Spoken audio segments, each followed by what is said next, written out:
Once upon a time, there was a kind and generous neighbor named Mrs. Johnson. She had lived in her small house for many years, but as she grew older, her home had fallen into disrepair.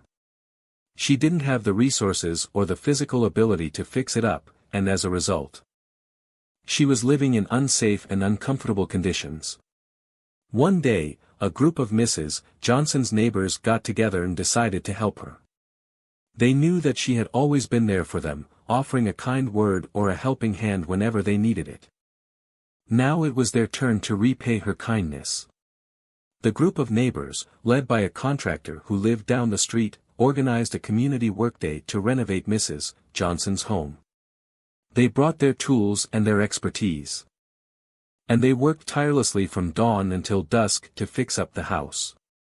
The work was hard, but the neighbors were fueled by a sense of purpose and camaraderie.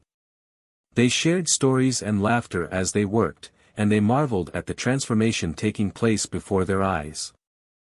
By the end of the day, Mrs. Johnson's home had been completely renovated. The roof had been repaired, the walls had been painted, and the floors had been refinished. The kitchen and bathroom had been updated, and the house was now safe and comfortable for Mrs. Johnson to live in. When Mrs. Johnson returned home that evening, she was speechless. She had tears in her eyes as she looked around at her newly renovated home. She hugged each of her neighbors, overwhelmed by their kindness and generosity. From that day on, Mrs. Johnson's home became a symbol of the power of community. The neighbors continued to look out for each other, offering support and help whenever it was needed.